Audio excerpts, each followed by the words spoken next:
nessa tarde, eu até estava dando uma olhada aqui, o material que eu havia preparado de conteúdo novo, eu já passei para vocês, e eu queria fazer com vocês agora um levantamento de literatura e algumas coisas aqui que eu encontrei que vai ajudar os irmãos a ter completar esses estudos. Mas a história ilustrada do cristianismo. Deixa eu estar aqui fazendo um levantamento de algumas coisas que eu tenho aqui que eu gostaria de compartilhar com os irmãos. E acho que... Okay. Eu estou procurando aqui o primeiro livro da história ilustrada do cristianismo, que é a Era dos Mártires, está aqui. E aqui, ok, aqui é a história do pensamento cristão.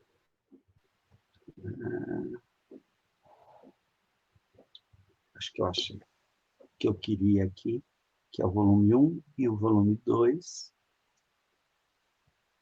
Então, o volume 1 estou colocando. Eu estou colocando para a secretaria, e estou pedindo à secretaria que compartilhe com vocês lá no grupo, para que a gente possa, eu vou passar aqui. E tem alguns livros que eu fiquei de passar também, algum material que eu fiquei de passar, que eu consegui aqui e pode nos ajudar. Deixa 2 minutinhos apenas para eu me organizar, e nós já estamos aqui.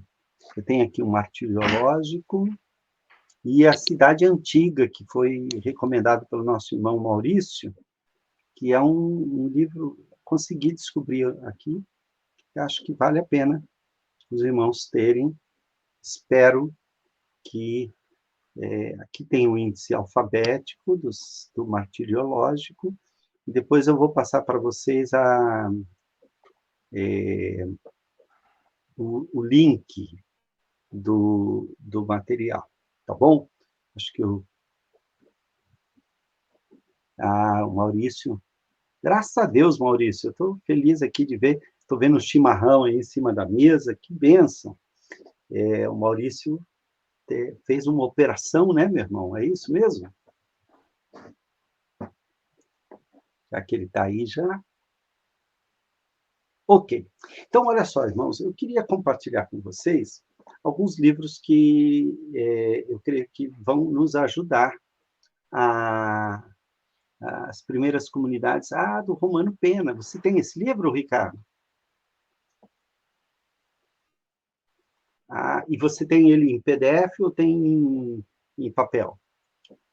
As primeiras comunidades cristãs de Romano Pena. Em papel. Deixa eu ver se eu acho aqui esse livro, que eu já o li, mas eu não tenho. Eu li através de uma biblioteca. Então, de repente, a gente consegue achar aqui, tem na Livraria da Travessa, ok, é da Loyola, é um livro interessante. Deixa eu ver aqui. As primeiras comunidades cristãs, Pessoa, Tempo. Eu achei aqui uma biblioteca virtual que talvez possa ter o livro. Alguns têm até. A gente tem um periódico aqui. Pois bem, vou... Um artigo aqui que eu achei interessante, vou passar para os irmãos. E o que eu procurei traçar nesse primeiro momento foi justamente uma trajetória de como estudar o assunto. Eu vou compartilhar aqui com vocês alguns livros que eu estou passando para vocês, e que eu acho que valeria a pena, e que alguns deles nós podemos, inclusive, fazer com que seja objeto do trabalho, né, de um trabalho que a gente vai fazer. O primeiro deles esse aqui é bem interessante, né? As Guerras Santas. Ele vai trabalhar vários aspectos do cristianismo de uma maneira bem crítica, né? Ele vai trabalhar esses assuntos aqui. Deixa eu ver aqui. Está quase aqui um artigo, né? Em todo caso, eu vou passar para vocês, olha, Conquistando Novos Mundos, ele vai falar das guerras cristãs e principalmente os embates do cristianismo com vários grupos em que o cristianismo não foi tão santinho assim, né? Momentos em que o cristianismo assumiu um aspecto terrível aqui quando todas as vezes que o cristianismo se aliou ao Estado de alguma forma, ele acabou perdendo a sua pureza e acabou se corrompendo. Aconteceu isso com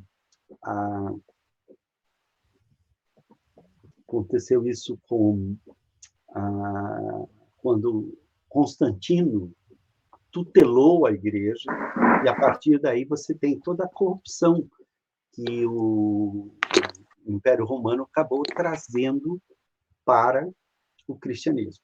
Nós vamos um dos livros que eu quero que vocês leiam seria uma introdução à Bíblia, as comunidades cristãs da primeira geração. É um livro que tem uma visão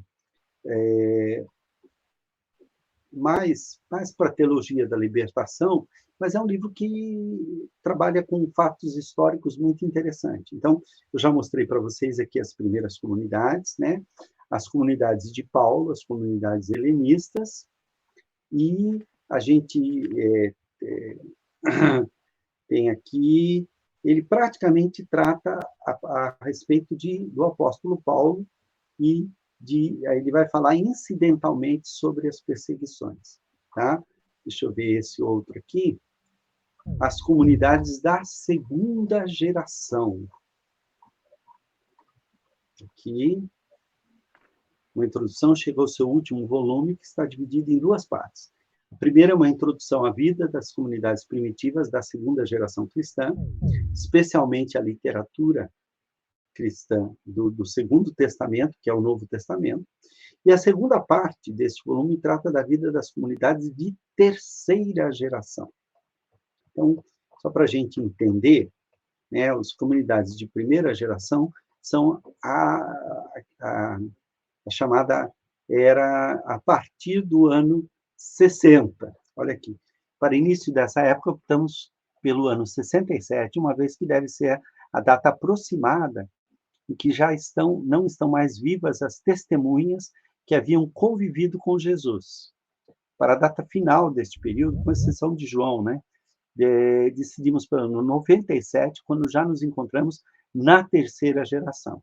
Então, ele vai explicar o que ele chama de primeira, segunda e terceira geração, que ele vai dividir dos anos 30 a 60, 67, a primeira geração, dos anos 60 a 80, a segunda, 80, 90, e a terceira geração começaria nos anos 90. Inclusive, nós temos alguns pais subapostólicos que convivem com essa segunda geração. Tá? Deixa eu ver se eu não estou achando um índice aqui, que o índice nos ajudaria a ver melhor esse. Ah, está aqui.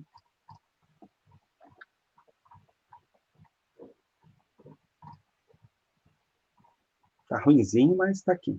Olha só, as comunidades da segunda geração cristã e as comunidades da terceira geração cristã, onde ele vai incluir o livro de Apocalipse, o Evangelho de João, e ele vai colocar algumas cartas da primeira, segunda e a terceira carta de João, a herança das comunidades, a carta aos Hebreus, as epístolas. Essa aqui é uma visão mais aberta, mais liberal da composição do cânon. Mas vale a pena ler, é interessante, eu acho que o livro traz algumas coisas bem interessantes. Deixa eu ver aqui. Esse livro aqui, eu acho que já é o mesmo. A partir da segunda geração é o mesmo livro, ok? Então, eu vou. Este é o livro base que vai falar do primeiro século até o terceiro, principalmente pegando aqui o que ele chama de a Era dos Mártires. Ele vai analisar a vida da igreja de um ponto de vista muito mais de testemunhos. Olha só, ele pega o texto aqui de Atos 1, de 7 a 8, a partir desse texto, ele diz o seguinte: sereis minhas testemunhas. A palavra usada por Jesus aqui é a palavra mártir. Então, a gente não pode dissociar a ideia de que o martírio é um testemunho. E aí vocês vão ter aqui tudo aquilo que a gente já estudou, ele vai trabalhar aqui a perseguição, a seita judaica, perseguição sobre Nero, né? Depois ele vai falar, no segundo século, as grandes heresias. Nós vamos estudar isso aqui quando a gente estudar os pais da igreja, porque concomitantemente com os ataques que são feitos, né? Aquilo que é chamado de a defesa, olha só, no século II a gente vai ter a correspondência entre Plínio e Trajano, que é importante para a gente entender como é que o cristianismo foi tratado. Inácio de Antioquia, que vai ser um grande nome desse período. Inácio de Antioquia é um dos primeiros mártires, né, do cristianismo. Depois nós temos Policarpo de Esmirna, Marco Aurélio, o imperador, e até o fim do século II. E aí, nesse período, vão aparecer as principais apologias, as principais defesas da fé, né? E quais são as acusações que são levantadas contra os cristãos. Isso aqui é bem interessante, porque isso faz parte um pouco daquilo que eu chamo de folclore que envolveu o cristianismo primitivo. Algumas lendas, algumas histórias circulavam entre os pagãos, e essas histórias, elas, de alguma forma, colocavam os cristãos de uma maneira assim, debaixo de escárnio. Isso é uma forma muito sutil de perseguição. Torna, assim, ridículo ser cristão. Você ser cristão é algo que você deve ser ridicularizado. Eu deixei um negócio ali no fogo, a minha esposa precisou sair, e antes que eu sinta o cheiro aqui de alguma coisa queimada, eu vou dar uma corrida ali rapidinho e já volto. Tá? Um instante, já venho aqui.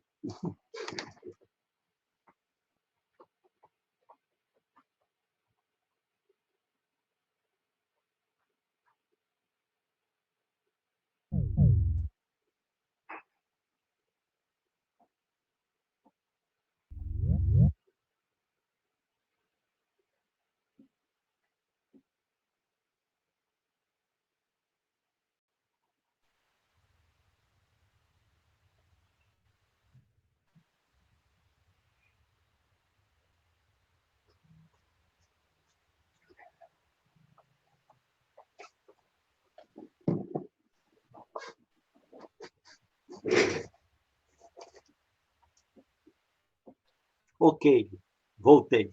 Graças a Deus não tinha nada queimando, não, eu já tinha desligado o fogo, foi só impressão. Tinha deixado era o café esfriando, o que é um pecado maior do que botar fogo. Bom, vamos lá. A gente estava falando aqui que nesse período havia algumas lendas que cercavam o cristianismo, né? Algumas dessas lendas eram extremamente ridículas, né? Deixa eu ver aqui, ó. Durante todo o segundo século, a boa parte do terceiro, não houve uma perseguição sistemática contra o cristão. Ser cristão era ilícito, mas só eram castigados quando, por alguma razão, os cristãos eram levados diante dos tribunais. A perseguição e o martírio pendiam constantemente sobre os cristãos, como uma espada de Damocles. Isso significa, gente, que o Império mantinha o cristianismo assim, sob uma tensão, porque eles eram fora da lei, mas ninguém mexia com eles enquanto eles não fossem acusados. Muitas vezes, uma pessoa se vingava de um cristão denunciando-os. E, ao denunciá-los, eles eram tratados, e havia muitos chegaram ao martírio. Né? Então, ele está falando da espada de Damocles, é uma espada que havia sobre a cabeça do rei, que se ele fizesse alguma coisa errada, a espada caía. Então, você viver debaixo da espada de Damocles é uma coisa muito terrível, porque está todo mundo ali em cima. Você caiu, virou de lá, pronto, te pegaram. Mas se essa espada caísse ou não sobre a cabeça, dependia das circunstâncias do momento. E, acima de tudo, da boa vontade. Só que não havia uma boa vontade para com os cristãos. Tal parece ter sido o caso de Justino, acusado por seu rival Crescente. Em outras ocasiões, como no martírio dos cristãos de Leão e Viena, era a populaça que instigada por toda a classe de rumores acerca dos cristãos, exigiam que eles fossem castigados. Okay? Então, que rumores eram esses? Esses rumores, as acusações, algumas eram sérias e outras não. Então, vamos lá. Os rumores populares se baseavam geralmente em algo que os pagãos ouviam dizer, ouviam os cristãos fazer, e então o interpretavam erroneamente.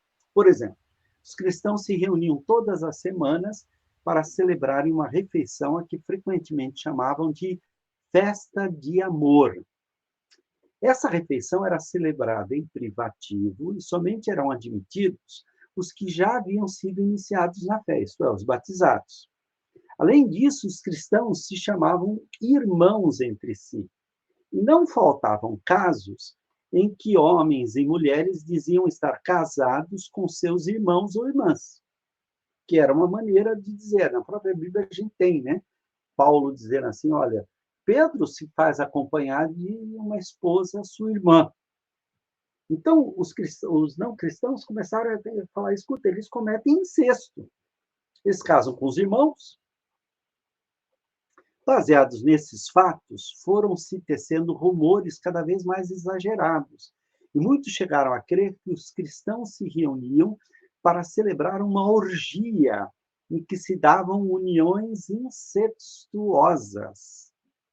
Segundo os rumores, os cristãos comiam e bebiam até embriagarem-se, e então apagavam as luzes e davam corda às suas paixões.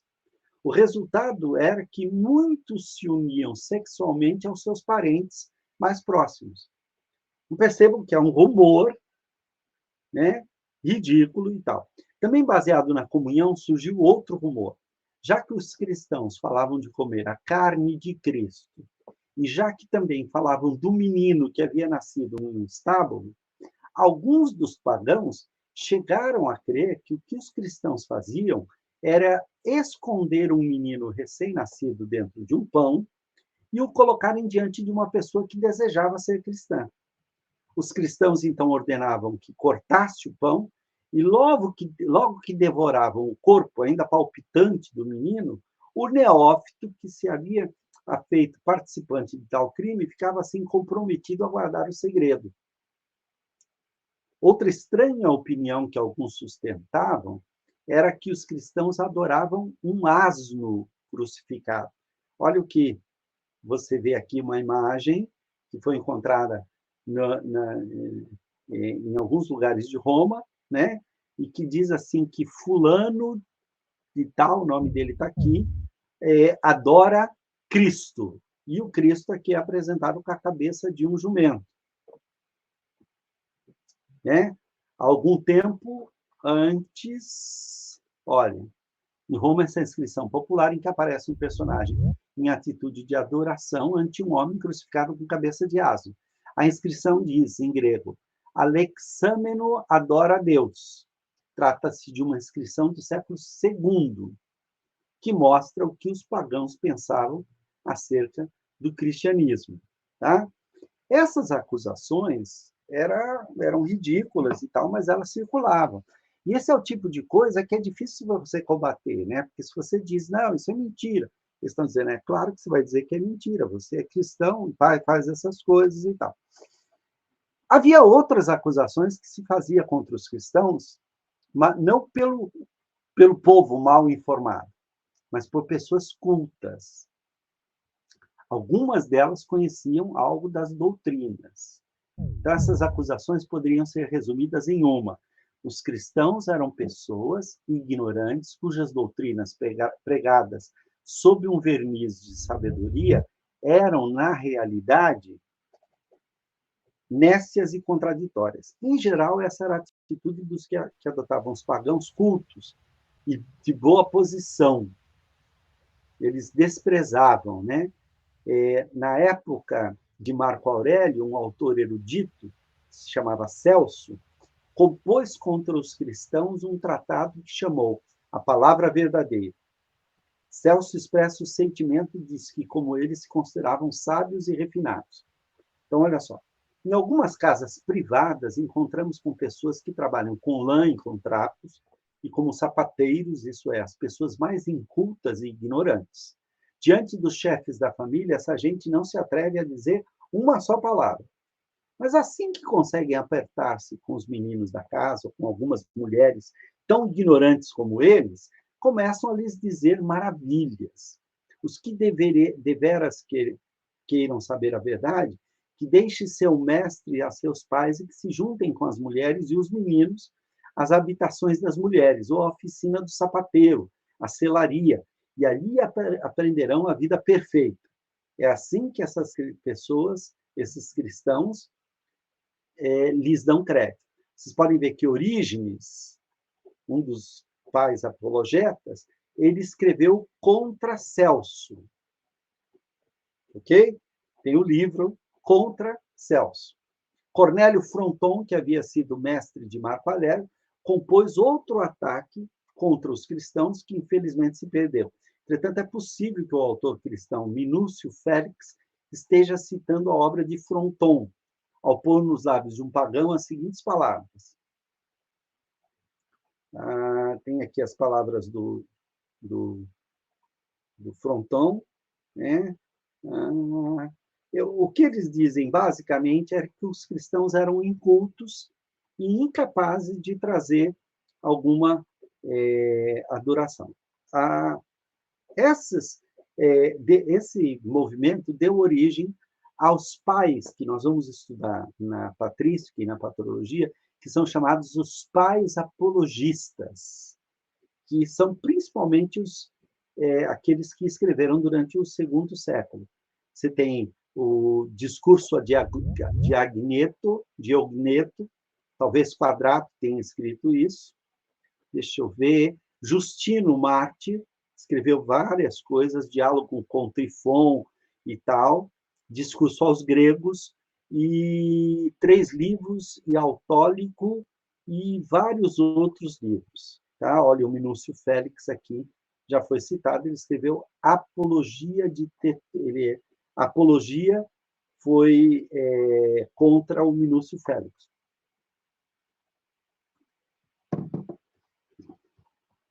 Pois bem, esse é um dos livros que eu vou pedir a vocês que façam um trabalho para mim. O que eu vou fazer?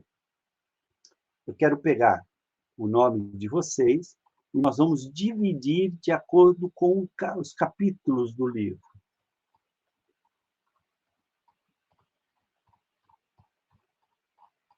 A gente vai pegar esses capítulos aqui. Cada capítulo, olha, capítulo 1, capítulo 2, capítulo 3, a gente vai fazer um resumo deste livro e deste livro também. corresponde mais ou menos à mesma época, mas trata principalmente dos pais, dos grandes gigantes do século II, século III e século IV, pegando aqui a patrística. Ele já pega a partir de Constantino, então talvez esse não seja o melhor livro. Este outro livro aqui, ele vai pegar os primeiros grandes acontecimentos da fé cristã. Ó, o incêndio de Roma, depois a destruição de Jerusalém, desse período que nós estamos estudando, né? Justino Mártir e o martírio de Policarpo, também na década de 160 depois de Cristo. Irineu, bispo de Leão, também foi mártir, e Tertuliano começa a escrever histórias do cristianismo. A gente também vai trabalhar esse livro aqui. Os outros 2 livros que nós vamos trabalhar são esses 2 do Jenkins, né, que trata, aqui, esse livro aqui, uma introdução à Bíblia, as comunidades da segunda e da primeira geração, ok? E a gente vai, com isso, expandir os assuntos que a gente tratou durante esse nosso encontro e durante essa nossa aula, tá bom? Eu gostaria de encerrar conversando com vocês sobre como é que nós vamos fazer o nosso trabalho. Alguma dúvida?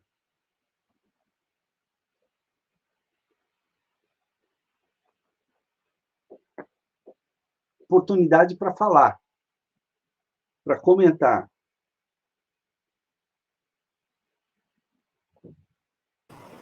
Professor? Oi? Tem como colocar esses livros, eu não sei se eles estão digitalizados, tem como colocar ele lá no grupo para facilitar? Sim, eu pedi para a nossa secretária, porque como eu não tenho acesso direto ao grupo, eu passei para ela os livros, alguns desses livros, eu ainda vou passar mais alguns, mas a maioria, esses que eu mostrei já estão lá. Acho que já estão no grupo, viu? Dá uma olhada lá no grupo, porque esses livros já foram colocados, a nossa secretária é muito eficiente, ela é rápida e rasteira, eu já passei para ela e ela já colocou no grupo. O que eu vou pegar aqui, eu havia feito aqui, deixa eu ver, trabalhos. O que depois eu quero pegar com a nossa secretária é a lista deixa eu ver se eu já tenho essa lista, que aí eu já faço a divisão e hoje mesmo eu coloco para vocês aqui. Deixa eu ver. Eu acho que eu já tenho a lista dos nomes. Deixa eu só conferir com vocês se são esses aqui.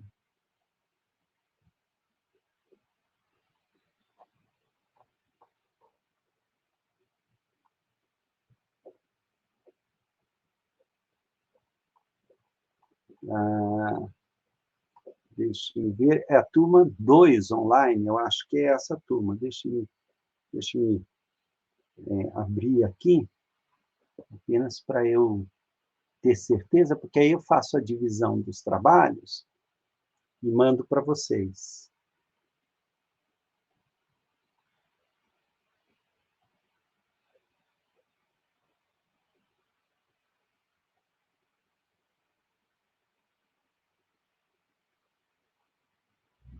Deixe-me ver, dessa turma é Adriano Ribeiro, Aécio, Anderson, André Luiz, Angélica. É esse aqui, não? É sim, professor. Isso. Será o resumo do capítulo do livro que eu vou indicar, Gladys. Samuel Targino está aqui, Zenon. Esse aqui parece que está incluindo alguns irmãos. Maria Geise está aqui, Maurício Sombrio. Eu acho que é esse mesmo. É isso mesmo? Correto. É isso Sim, mesmo. correto, Correto? positivo. Sim. São 34 alunos nessa turma, uma turma boa. Eu vou fazer o seguinte, eu vou pegar essa lista e vou dividir os trabalhos através dessa lista e vou colocar para vocês, hoje, no máximo, amanhã, a lista de trabalhos e os capítulos. E vou fornecer para vocês os livros e o material para estudo, para vocês poderem usar e fazer fazer o resumo com esse material. Ok? Eu tenho a impressão que está claro, né? Está tranquilo. E eu gostaria de saber com vocês se vocês têm alguma dúvida, se tem alguma coisa que vocês gostariam de fazer. O restante da nossa aula será feito através das leituras que eu vou passar para vocês. Eu vou exigir somente o resumo de um capítulo, mas eu sugiro a vocês que peguem esses livros todos e leiam, porque vocês vão ter uma visão mais ampla e mais completa dos assuntos que foram tratados aqui. Tá bom? Eu passei um panorama muito rápido sobre esses assuntos, e tem muita coisa que eu poderia entrar, mas a gente acaba entrando em outras matérias que vão ser ministradas, e eu não quero adiantar essas matérias. Por exemplo, tem muita coisa que eu iria falar que iria prejudicar a matéria de patrologia e patrística, porque são coisas que aconteceram durante esses pais da igreja, principalmente os pais apologetas e os pais do segundo século, né, os pais subapostólicos e os pais apologetas, porque são matéria da patrística. Então, aconteceu na mesma época, mas a gente não tem, eu não quero entrar, né? É capaz até que eu mesmo dê essa matéria. Então, eu não quero esvaziar a minha matéria lá na frente. Tá bom? Professor, Diga. boa tarde. Oi, boa tarde. Eu estou começando hoje. Ah, ok. Meu nome é Sandro Silveira. Ok, Sandro, seja bem-vindo, que alegria. Provavelmente você vai começar o círculo e quando forem dadas as matérias que já passaram, elas serão ministradas a você. Não, entendi. É rotativo, né? Isso, a ideia é essa. Não, é a respeito do trabalho mesmo. Como que vai ficar aí? Se meu nome está aí, se já está aí já. Deixe-me ver. Porque se é bom for ver, o né? caso, qual é o meu nome mesmo? Sandro? Eu não quero ficar de fora, não. Pode me colocar aí para... Ok. Eu vou pedir à secretária que nos ajude, colocando o seu nome para mim, porque aí eu terei... Como é que é o nome? Sandro? Silveira. Silveira. É o SS aí. É o SS. SS, acho que está... Sandro Silveira. Ah, ok. Então, na lista aqui que eu tenho, não está. Mas eu vou colocar aqui Sandro Silveira. E depois eu vou passar para a secretaria o seu nome, dizendo que você assistiu essa aula, e eu vou atribuir um trabalho para você também. Mas alguém está nessa situação?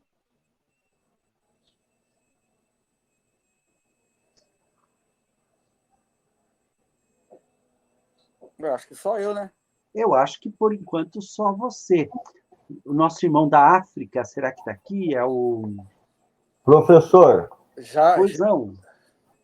Se não for pedir demais e o professor lê os nomes, aí quem não está se manifesta. Se de repente eu vou ler aqui. Vamos fazer isso, sim. Vamos lá. Adriano Ribeiro, Aécio Ribeiro Filho, Anderson Luna, André Luiz, Angélica Silva, Dilcilene, Eduardo Corseu, Giovana Rodrigues, Gladys de França Vieira, Harley, Alex, Jefferson Machado, João Augusto Guimarães Castro, Joel Miranda, Jonilson Laudelino, José Roberto do Patrocínio, José Edson de Silva, Julimar Menezes, Laedson Luiz Fernandes, Luciana Santana, Manuel Francisco Castro, Marcelo da Silva, Maria Gesi Freitas, Maurício Sombrio, Miguel Maciel Valente, Nelson Bartolomeu da Silva, Patrícia Sombrio da Silva, Paulo Roberto Lopes Conceição, Ricardo de Oliveira Uchoa, Roberto Lima, Samuel Targino da Silva, Suede dos Santos Mestrinho, Zenon Wayne Padilha, Ismael da Silva Couto, Luiz Ronaldo Duques de Oliveira, e agora acrescentei Sandro Silveira. Tá joia. O seu nome não foi chamado? Professor, o senhor está me Diga. ouvindo? Moacir de Souza de Mello, meu não foi chamado. Moacir de Souza de Mello. De fato, não está aqui. Então, Moacir de Souza de Mello. É porque essa lista aqui é uma lista que ela me passou há algum tempo. Pode ser que ela esteja desatualizada mesmo. Eu peço desculpas, mas é que eu não pedi uma lista atualizada à nossa secretária. Jaimantino Correia Sá. Aqui. Jaimantino Correia Sá. Aqui, coloquei o nosso irmão lá de Guiné, né? É o nosso reverendo da África. Esse é o nosso estrangeiro residente. Que maravilha! É uma alegria muito grande para a gente. Ele pode dizer que o nosso curso é internacional. Paulo Roberto Lopes Conceição. Deixa eu ver aqui. Está aqui, Paulo Roberto Lopes Conceição. Está aqui. Mais alguém?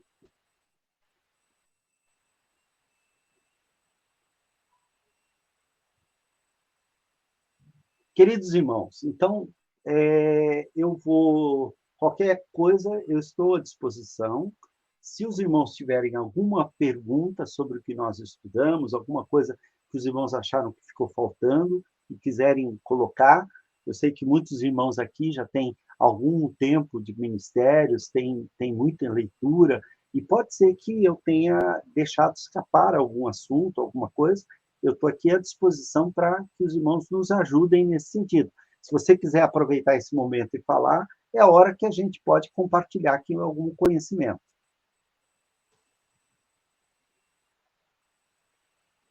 Afinal de contas, vocês já estão no ministério, já estão trabalhando, estão estudando há muito tempo. Pode ser que muita coisa nós possamos aprender com você também, meu querido.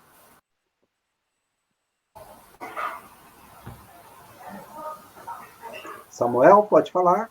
Não tá, de fato, quando a gente faz a graduação, o bacharelado, às vezes nós temos uma grade mais generalista, né? Uhum. E o mestrado, o professor trabalha com temas mais específicos, mais detalhando, né?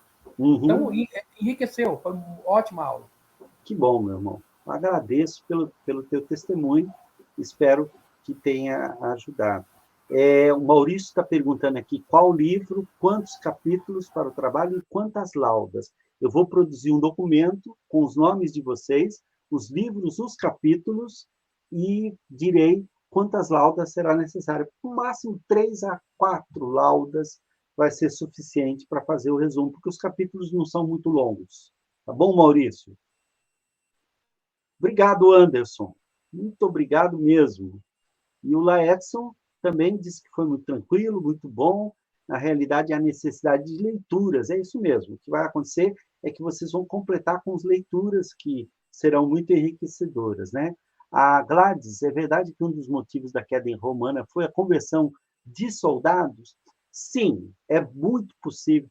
Há várias razões pelas quais o Império Romano caiu. É interessante dar uma olhada nisso. Acho que existe um módulo onde a gente trata disso, mas é uma boa pergunta. Havia uma grande quantidade de soldados convertidos ao Evangelho. Tanto é que quando Constantino vai lutar contra acho que é Licínio, que ele está tentando ganhar a hegemonia de Roma, a cidade era dividida pelo rio, de um lado do rio estavam as tropas de Constantino e do outro lado, se eu não me engano, de Licínio. Talvez Licínio seja o imperador lá do Oriente, eu esteja confundindo os nomes aqui. Mas o Constantino, ele colocou um símbolo para que conta a lenda, vamos lá, a história oficial conta que Constantino teve um sonho alguns dias antes da batalha e ele viu um sinal no céu que era um sinal secreto dos cristãos. Muitos acham que esse sinal de Constantino era a cruz, mas não era, não. Deixa eu mostrar para vocês aqui, eu vou compartilhar a tela com vocês, para vocês verem qual é o sinal de Constantino que ele mandou colocar nos escudos em flâmulas dos seus soldados. Este sinal, que era tipicamente um sinal do cristianismo, olha, esse X aqui, ok? X aqui, com uma letra Rho em hebraico, em grego. A letra Rho, essas duas primeiras letras são as duas letras de Cristo. Olha aqui. Percebe aqui, olha? Tá?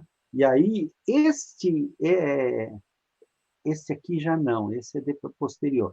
Mas é bem possível que ele tenha colocado essas flâmulas aqui e colocado como sinal, ao invés da águia que ele costumava ser levado pelos exércitos, ele pôs isso, e ele mandou pintar nos escudos e tal. Esse símbolo era um símbolo muito conhecido do cristianismo. Um cristão chegava num lugar e fazia um X no chão. Vinha outro e escrevia a letra Rho. O X aqui é de Cri, e o Rho são as duas letras do termo Cristo. Isso era uma maneira dos cristãos se identificarem. De alguma forma, o Constantino diz que viu isso numa visão durante a noite, né? Outros acham que ele sabia que o exército dele e o exército do inimigo estava infiltrado por muitos cristãos, e ele mandou fazer isso aí como uma forma de conquistar o domínio. Então, a gente pode dizer que, de fato, o cristianismo entrou e foi corroendo as bases do Império Romano. Mas outras razões para que o Império Romano ruísse foram as seguintes. Primeiro, a devassidão com que os romanos viviam. Eles eram conhecidos, os banhos romanos eram centros de orgias e tal. Isso foi enfraquecendo. Vários imperadores romanos foram mortos porque estavam em bacanais, em festas, em orgias e coisas assim. Bebiam muito mais, foram assassinados em momento de embriaguez. E uma outra coisa que eu acho que é mais importante até do que o próprio cristianismo. Os bárbaros, eles olhavam para o Império Romano como os países pobres do mundo hoje olham para a Europa e para os Estados Unidos. Eles estão cheios de riquezas e nós aqui estamos miseráveis. Então, eles tentam migrar para esses países hoje em dia para tentar dividir um pouco da riqueza que existe nesses países. E a crise dos refugiados é um problema muito sério, porque os países estão se fechando, principalmente para refugiados do terceiro mundo, gente pobre, gente que está fugindo, perdeu o emprego, perdeu o trabalho, perdeu tudo. Isso aconteceu com o Império Romano.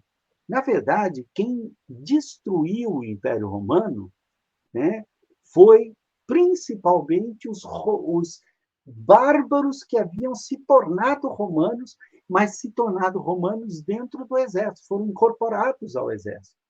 Quando vinham os povos germânicos, por exemplo, quem era germânico no exército romano se voltava contra os romanos, né? Então, a gente pode dizer que a conversão ao cristianismo foi uma das causas, mas não foi a principal das causas, ok? A conversão ao cristianismo de grande parte do exército colaborou para que as estruturas de crueldade e tudo se amenizassem. Então, os cristãos eles se recusavam a lutar em guerras injustas. E isso, de certa forma, enfraqueceu. Mas o que realmente enfraqueceu foram os bárbaros sendo incorporados ao exército romano, e eles acabaram, depois eles se revoltaram, porque eles queriam ter os mesmos, a mesma aposentadoria que os soldados romanos, que os soldados romanos recebiam terras, recebiam dinheiro do Estado quando se aposentavam. E os bárbaros não, eles eram... você tem, por exemplo, quando o imperador usou Alarico. Alarico era rei dos germanos, era um líder germano. Ele incorporou Alarico e o seu exército ao Império Romano, mas na hora de lutar, ele botava o exército de Alarico para morrer primeiro. E o Alarico ficou louco com isso e se voltou contra o Império Romano. Isso aconteceu muitas vezes a partir do século III, IV, quando a gente vai estudar o Império Cristão, que Roma se tornou um Império Cristão. Ok? O Maurício está dizendo aqui que era feito também um sinal de peixe com 2 arcos que cruzam nas extremidades, né? Esse símbolo era o ictus. Então, o ictus era um símbolo que não foi usado por Constantino, mas que se tornou muito importante. Deixa aqui, tem alguns exemplos, mas nenhum antigo, né? Deixa eu ver. Símbolos cristãos primitivos.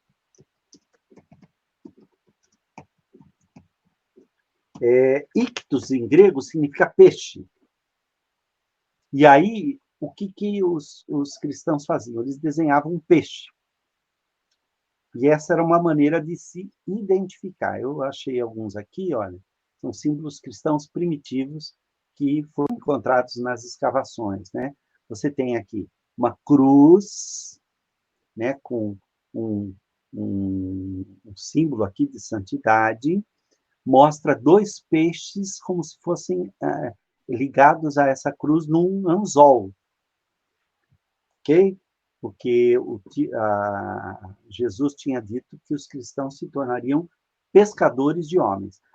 O símbolo que o Maurício nos disse é esse aqui, olha.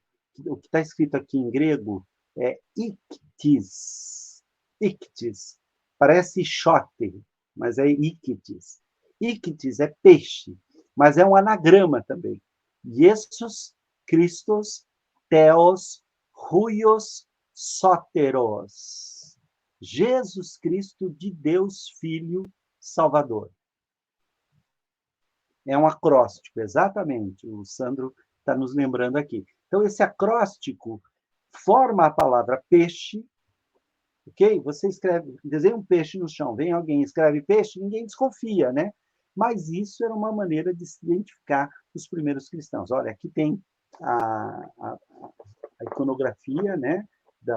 Encontrado na parede, aqui a transcrição. Aqui a gente tem o lábaro, esse aqui é chamado de lábaro, que foi Constantino, até hoje é o símbolo do catolicismo romano. Olha aqui o lábaro aqui, em inscrições muito antigas. Outro símbolo era o símbolo da pomba, que representava o Espírito Santo. Tá? O alfa e o ômega. Tá? Olha aqui o ictus, tá aqui. Né? Figuras de pescadores e tal também eram muito comuns. O cordeiro. Aqui tem olha, Jesus Christus Theo Huios Soter. Aqui, o ictus. Tá? Alguém pediu a palavra?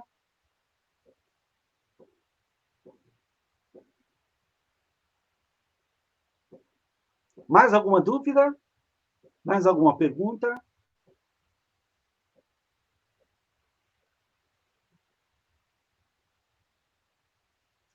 Vocês podem procurar aqui no Google, olha, listas de mártires do cristianismo. Vocês vão achar algumas coisas bem interessantes.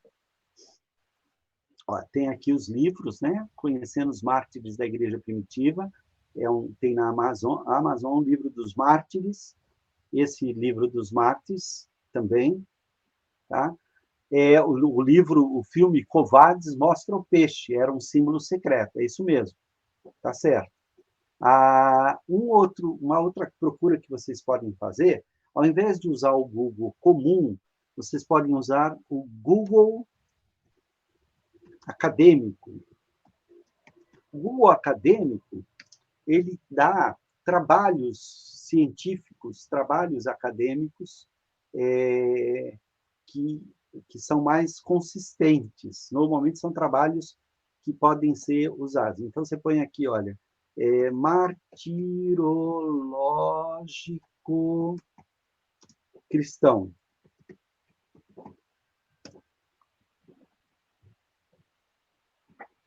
Olha, tipologias literárias do martírio na geografia. Então, quando tem o PDF aqui, você consegue ver o PDF e baixar. Olha que interessante. Eu baixei aqui esse PDF, é um artigo de Carlota Miranda Urbano, tem aqui uma introdução, tá? As fontes bíblicas, depois vem as fontes históricas. Um trabalho desse, às vezes, Justino Mártir, né? Vai ter muita martírio cristão na literatura, tá? E aqui ela está trabalhando provavelmente com a questão literária, como é que o martírio era contado, né? Qual é o gênero e o modelo que era usado nessa crítica dos gêneros e tal, que é muito interessante, mas é um trabalho científico. Você pega aqui, olha, desprezar o mundo visível pelas realidades invisíveis, a morte martirológica na Suma Teológica de Tomás de Aquino. Tomás de Aquino escreveu lá no século XI, XII, então ele está investigando, tá?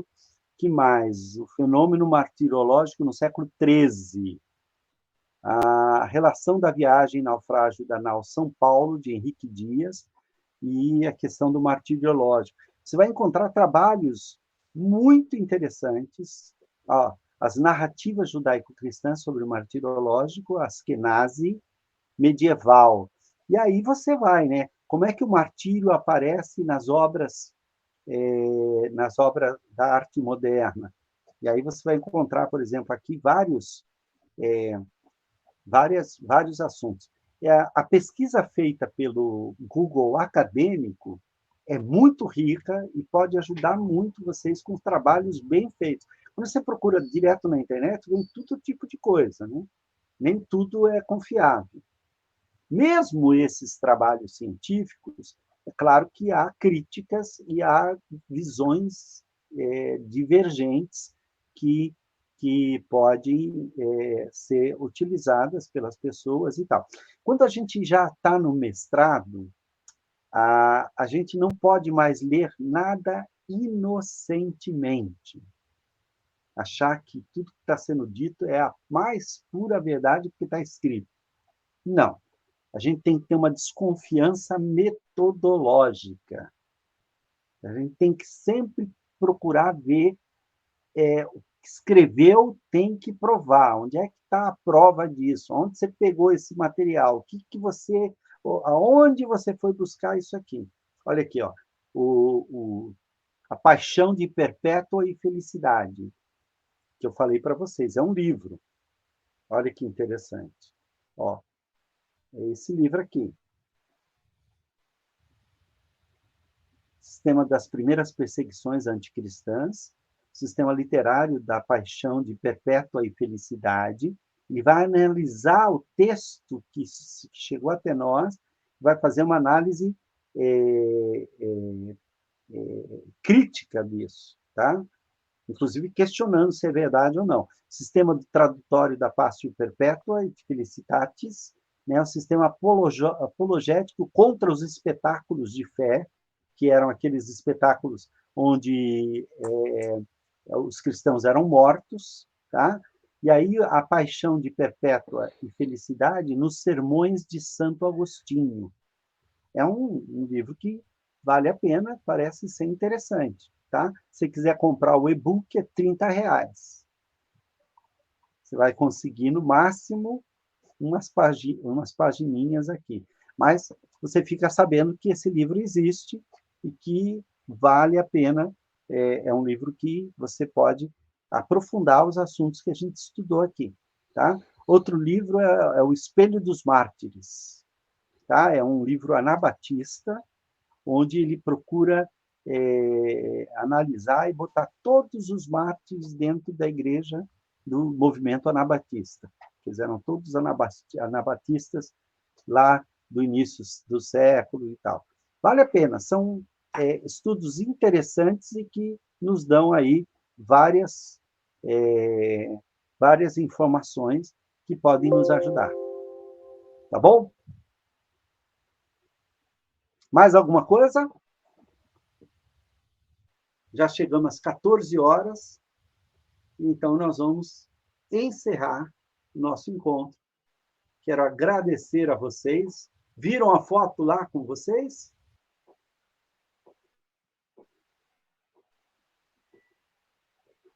Todo mundo apareceu ou não? Querem tirar mais uma? Então, quem quiser aparecer nessa foto final aqui, com cara de quem estudou bastante, é só ligar a câmera.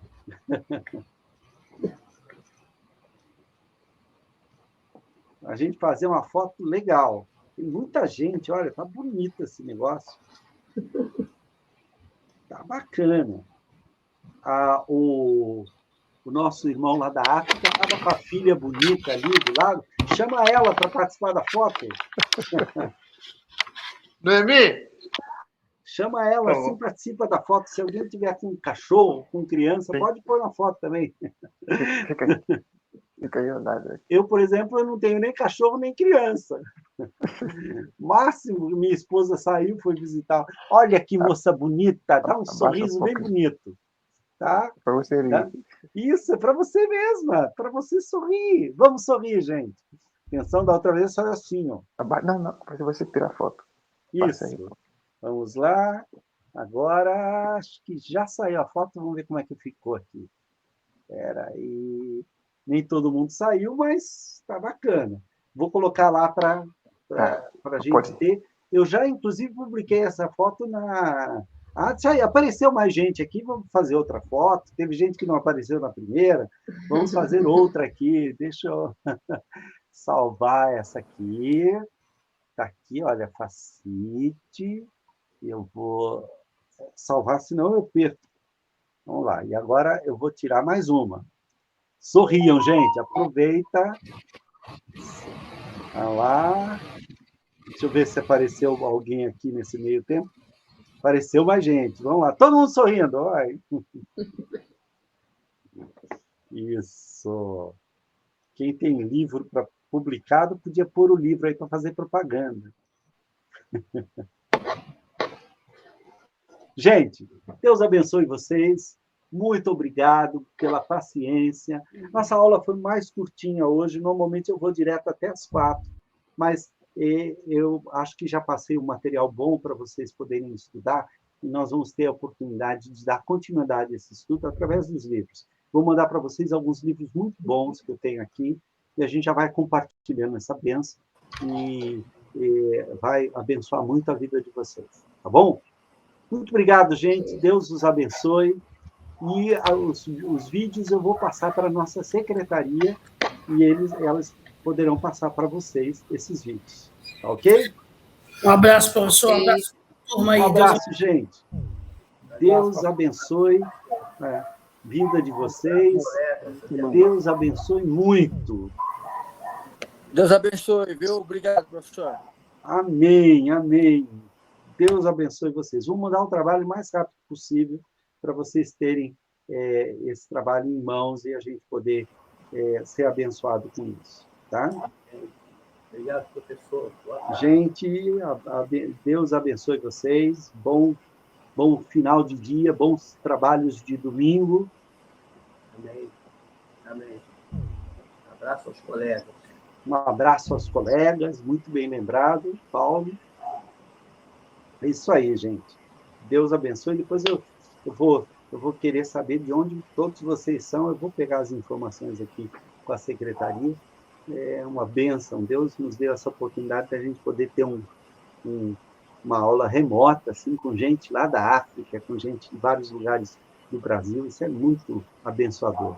Isso é Recife, olha que bênção. Recife, lá, Edson. Terra boa. Tá frio aí em Recife? Santa Catarina. Em Santa Catarina tá frio, Joel. Esse eu sei que tá, viu? Minas Gerais, olha só, que bênção. Santa Catarina, Maurício também. Maravilha, gente. Bênção. Ó, Santa Catarina, Braço do Norte. Luciano do Piauí. Olha só, Natal. Ô, terra boa, gente. Como é que tá o Morro do Careca aí? Natal, Natal. Bom, viu? Muito lindo a gente ter essa comunhão com tantos irmãos e tanta alegria assim. Deus abençoe vocês, viu? Estou muito contente. Professor, um abraço. Um abraço, gente. Um abraço.